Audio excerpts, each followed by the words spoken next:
Ladies and gentlemen, welcome back. This is the B-side of the old site. As before, this is going to be... They put you through basically the same paces as the main game does, it's just the difficulty is ratcheted way the heck up. So here, they don't bother with you releasing your mirror self. They just kind of assume that you know what's what, and indeed you do. Now here, this took me so long to figure out, but once you finish dashing through a galaxy block, you get a free jump at the end of it, as well as your dash replenished. And so using both of those is going to be absolutely critical for this section. I should have jumped there, you see, rather than dashed. You jump and then dash. So there are, I think, one or two rooms in this B-side that I'm going to kind of cut out the action with. Basically, I leave things in if I've only got either a few deaths or they show my learning process, and I'll, in general, cut them out if, like, it just takes me a while to remember, to get the muscle memory if the button presses down or something like that. They do generally up the length of the rooms in these B-sides. Some of them, and I think that makes a lot of sense, because, like, in general, I used the dash there too quickly, in general, a longer room, to me, is much harder than a shorter, more technically difficult room, just because restarting a level is so painless in this game. That's really one of the things they get right. In a situation like this, you want it to be the case, see, I make little goofy mistakes that don't even matter once I've gotten far. That's generally the case with me. Anyways, I was saying, you want it to be the case that you don't have to play back through a lot when you fail in a game like this where you fail hard and often. Now, here's the part we're all looking forward to, I'm sure, dealing with the mirror self. A lot of this part is just getting the schedule down, and there's any number of schedules that could potentially work.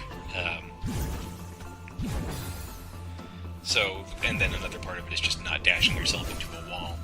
But in general, you want to do some sections where you just give yourself a lot of time. So like hanging on the ledge there gives you time to jump down, as you can see, just like that. Honestly, I should have had it here, but if you're jumping back and forth at high speeds, you're likely to run into yourself like that. So no, instead what you want to do is jump up and hang for a little bit. It gives yourself a little break. Now, unfortunately, that wasn't long enough of a break. This might be the level where, this might be a stage where I'm going to cut out a little bit. In fact, I think I will pretty much cut it off here. I will pick back up at the time when I get it right. See you guys then.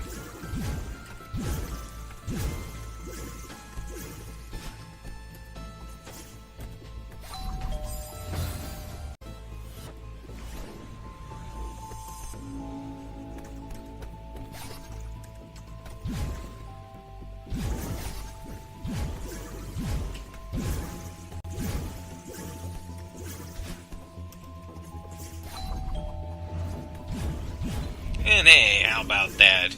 As you saw, mostly that was just had to do with giving yourself enough space to get through everything. Now here, the thing that they really want you to get right is, when you dash through the bottom, like that, you can also use a jump, or you can just dash twice and go up through the top. They want you to realize that this long block needs to be dashed through horizontally once you get to the very end of it there. I wonder, I don't know, I don't feel distracted by this when I play, but as I'm watching this later and commenting on it, I'm getting pretty distracted by the galaxy block. It's quite pretty, but that can end up being a bad thing. You see there, by trying to avoid my mirror self, I end up dashing diagonal up. It's almost just a reflex action. And once you get into the real thick of it, a lot of what goes on in this game is sort of reflex actions. A lot of near misses on the dashes here.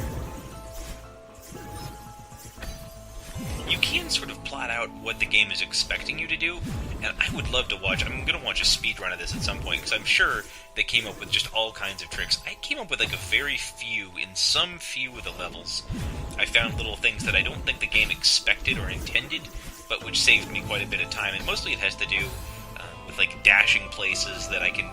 It seems like they wanted me to take 4 or 5 steps to get there, but if you dash just right, you can skip all that and get to the end. Maybe they intended it. This game seems to be pretty hip about how its mechanics work. There we go. Now, again, you need to dash through and then do a little jump dash at the end here. You really get so much mileage out of the jump dash. It's funny that the early stages of a level, before you figure it out, things can really, like, you can beat your head against the very first part of the level, as you can see, time after time, but then once you get that first part, it all comes together. Okay, this is another one of the stages, and apparently both the stages that I had trouble with have to do with, like, avoiding your nega-self dashing through the galaxy blocks. But you just have to work out a pathway. You know, you're supposed to take a little time, look at where the entrances and exits of the galaxy block are, and work out a clean path so that you don't interact with any of the three of your nega-selves. If you are dashing through a block, or dashing through a galaxy block just like that, and you hit one of your other selves, that's a death too. So, you know, it has to be a clear pathway. I am going to pick back up once I successfully do this, so I will catch you guys in a second.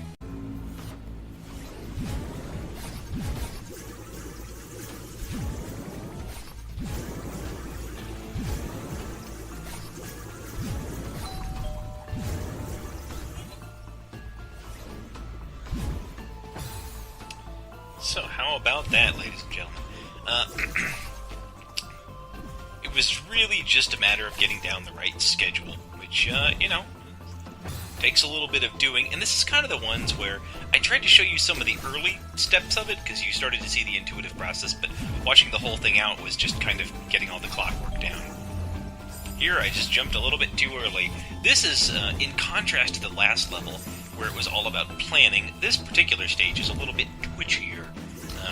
You just kind of have to memorize what to do in the beginning, especially because the galaxy blocks are so short. You need to be jumping almost as soon as you dash through them. So you see, I jump through, and then I have to do a dash. And this actually stage, I think, introduces one of the other things, which is you don't have to wait until you're full. Like when you exit a galaxy block, you go for a certain amount of distance. You're propelled forward before, and you know, gravity and inertia takes a toll. You can actually dash out of that. You can dash down. And not go as far as you would have otherwise, which sometimes is required. Now, this level here, I actually spent a huge amount of time on this the first time, because I tried to dash down, or diagonal down, from the top, and hit that bottom springboard. You're really not meant to do that. You're meant to dash down and grip onto the wall, and then from there do your jumps. Again, one of the lessons that I learned in this game is almost always if you can grip to a wall, it's better to do so. So you see how that works there. Now, unfortunately, just a hair too small or a hair too far down for that dash to work, but that's the general idea. And once you've got it, it really isn't bad at all. Again, grip to the wall, and there's your path to victory. Here's another instance where I need to, as soon as I finish dashing out of that block, dash down just like there. And you can see that they give you a diamond, and giving you a diamond is a really good clue that the game expects you to have used up your dash by the time you get there. And so clearly that's the downward dash here. Now I'm supposed to jump as soon as I'm out of there, not dash, because I need my dash to get through that galaxy block.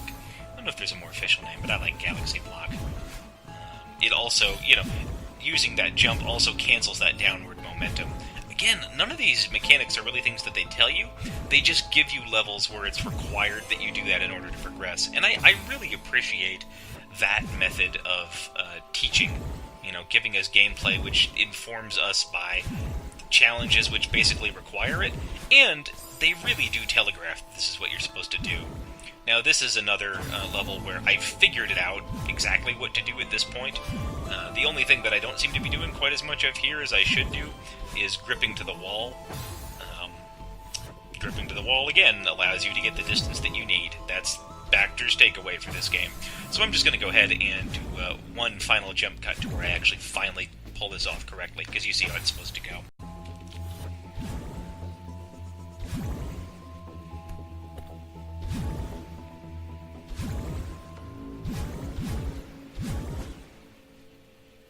There we go. Not so bad.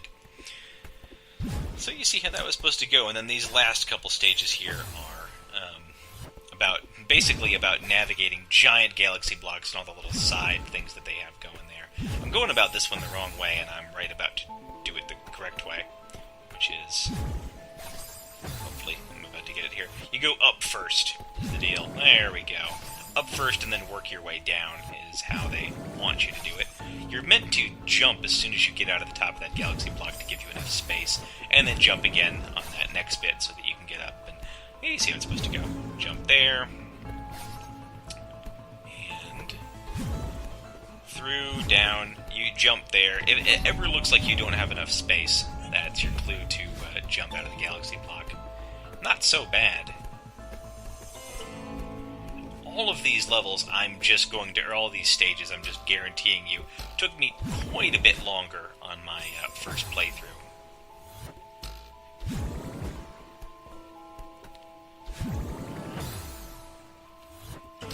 This is one place where I wonder if this is a bit of a skip. Like, if you dash up there, it seems like I skipped a couple of the pieces. Like, it seems like I'm supposed to do, some left-right dashes. It's a little perilous getting it, but once you get the timing down, it's pretty much every time.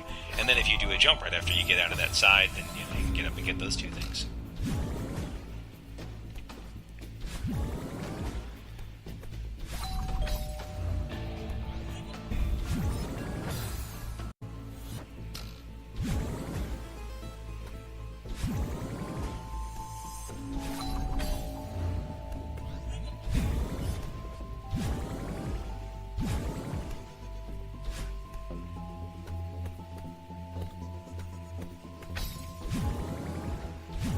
So there we go. Not too bad, huh? And that's the last stage besides this bit here at the end. And this is actually trickier than it should have been. I think I spent about double the time that I end up doing here, and I think we've got another, minute and a half, maybe, of me just trying to struggle up here. It's really all about timing. Obviously you need to be dashing. This just shows you what happens if a block would materialize. If you're in it, it just doesn't, so you don't get to grip on it. I like that they don't make you die if you miss this, it doesn't add a whole bunch of extra deaths. There's really no reason to avoid death in this game, which is handy, because you will die a lot, as you've seen me do already, even in just these first two stages. Of course, for bragging rights and everything, but I don't even think there's any achievements or anything for, getting a deathless run. You certainly get achievements for getting the crystal hearts, and then the red hearts here on the other side of things. Yeah, just kind of an exercise in frustration. Generally, I try to jump when the blue blocks are disappeared and we're at the halfway point, so right at the second click for when they're disappeared. That lets me get a good run of it the first time. If it had just been a second off there, I think I would have... There we go. And now I'm up. And now I'm just desperate to stay on top, and boom, we got it. Well done, me, I guess. Thanks for watching, everybody. This was an excellent second level. I'm really enjoying doing the Let's Play of this. It's going pretty well, I like to think. Catch you next time. Bacter out.